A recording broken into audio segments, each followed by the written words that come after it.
Good morning all of you. आज हम कोशिका के बारे में, या जिसको इंग्लिश में बोलते हैं सेल के बारे में स्टडी करेंगे। आज का हमारा टॉपिक है कोशिका। सबसे पहले हम इसकी डेफिनेशन के बारे में पढ़ेंगे, उसके बाद इसकी कुछ बेसिक टर्मिनोलॉजी है उनके बारे में अध्ययन करेंगे। यानी सेल बायोलॉजी को पढ़ते समय किन किन टर्मिनोलॉजी का यूज़ किया जाता है उनकी हम बेसिक डिटेल पढ़ेंगे। इसके बाद आएंगे, अगले टॉपिक आएंगे सेल ऑर्गेनल्स, यानी सेल के बारे में डिटेल स्टडी करेंगे कि सेल की साइज़ क्या होती है, सेल के बेसिस पे ऑर्गेनिज्म को कितने पार्ट्स में डिवाइड किया जाता है और कौन कौन से सेल ऑर्गेनिज्म सेल के अंदर पाए जाते हैं और वो क्या क्या काम करते हैं। ठीक है, इसके बेसिस पे अगली क्लासेस में इसका डिटेल स्टडी करेंगे। तो सबसे पहले है कोशिका। कोशिका क्या होती है? जैसे किसी भी मकान को बनाने के लिए ईंटों की ज़रूरत होती है, यानी जो मेन पार्ट होता है वो क्या होता है? ईंट, और वो सबसे छोटा पार्ट होता है। एक के बाद एक, एक के बाद एक, एक के बाद एक ईंट लगाते जाते हैं तो ऐसे एक बड़ा कमरा बन जाता है। उसी प्रकार जो हमारी बॉडी है उसके जो बिल्डिंग ब्लॉक्स होते हैं, यानी ईंटों की तरह हमारे शरीर की जो ईंटें हैं वो कौन है? ये कोशिकाएं हैं। इनको हमारी बॉडी की बिल्डिंग ब्लॉक्स भी कहा जाता है। ठीक है, तो इसकी डेफिनेशन क्या हो जाएगी? शरीर की सबसे छोटी इकाई जो क्या है, एक लिविंग ऑर्गेनिज्म के लिए यानी सरवाइव करने के लिए आवश्यक है, वो क्या है?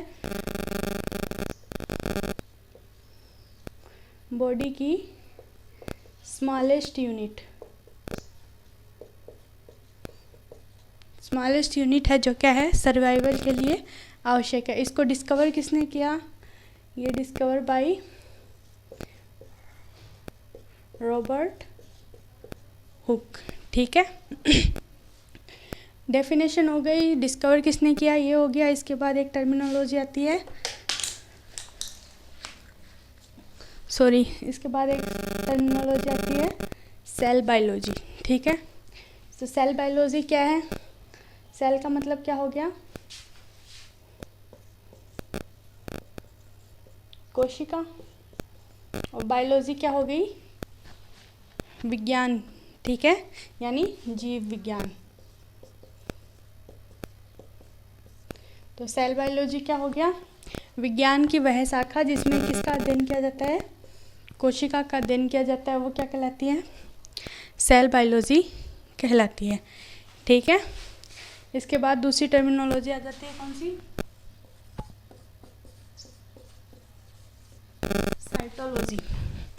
दूसरी जो टर्मिनोलॉजी है वो कौन सी है? साइटोलॉजी। साइटो का मतलब क्या होता है? सेल। और लोगोस का मतलब क्या होता है?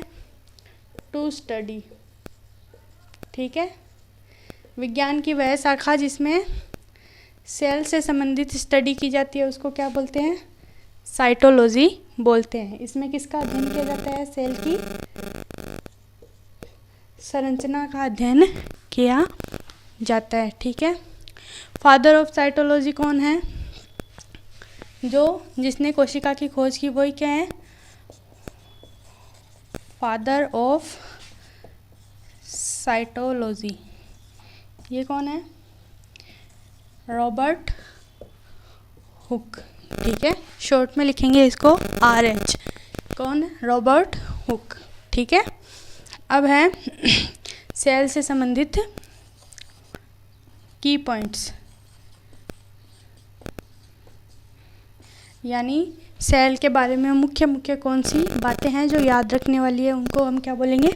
सेल की पॉइंट्स। ठीक है, सेल की पॉइंट्स के अंदर आता है ये क्या है? बॉडी की स्मॉलेस्ट यूनिट है, यानी किसी भी ऑर्गेनिज्म का सेल के बिना सर्वाइवल पॉसिबल नहीं है। यानी एक जीव को अगर सर्वाइवल करना है तो उसमें कम से कम क्या होनी चाहिए? एक कोशिका होनी चाहिए। अगर उसमें एक भी सेल नहीं है तो वो डेड ऑर्गेनिज्म माना जाएगा, यानी वो सर्वाइवल नहीं कर पाएगा। ठीक है, और ये क्या है? जीव की संरचनात्मक और कार्यात्मक इकाई कहलाती है। संरचनात्मक और कार्यात्मक इकाई, यानी जीव की जो संरचना है, जो अपने को बाहर से दिखाई देती है, जैसे अब अपनी बॉडी है, अपन एक दूसरे को देखते हैं तो बाहर से क्या है, उसकी बॉडी दिखाई देती है, वो क्या है, उसकी संरचना है, ठीक है। और उसके बॉडी के अंदर जो कार्यक्रम चल रहे हैं, यानी खाना के पाचन हो रहा है, एब्जॉर्प्शन हो रहा है, उत्सर्जन हो रहा है, ये सारी क्रियाएं क्या है, बॉडी के अंदर चल रही है। तो अंदर चलने वाली जो कार्य हैं उनको क्या कहते हैं, बॉडी के अंदर चल रही है, उसमें भी क्या है, सेल का यूज़ होता है, और जो संरचना बनाने में भी सेल का यूज़ होता है, इसलिए इसको क्या कहते हैं, संरचनात्मक और कार्यात्मक इकाई कहते हैं, ठीक है। अब अगला पॉइंट है हिस्ट्री,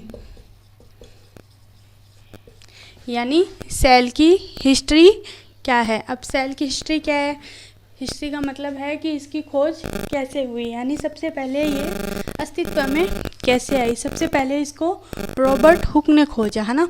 रॉबर्ट हुक ने क्या किया, पेड़ों की छाल ली, उसको सूक्ष्मदर्शी से देखा तो उसको क्या है, इसे बॉक्स बने हुए दिखाई दिए, ठीक है।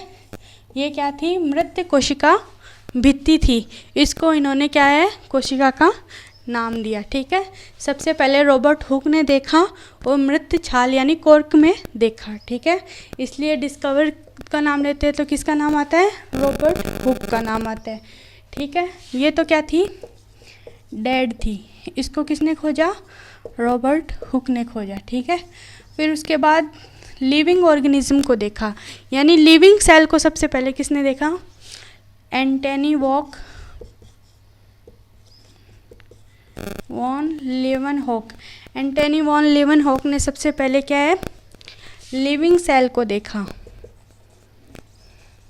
इसलिए लिविंग खोज की, अगर लिविंग सेल की खोज की बात आए तो किसका नाम लेंगे, एंटनी वॉन लीवनहॉक का नाम लेंगे, ठीक है। इन्होंने क्या क्या देखा, आरबीसी, स्पर्म्स, ये सब क्या है, इन्होंने ही खोजे थे, ठीक है। आज के लिए इतना ही, ये है सेल की बेसिक डिटेल।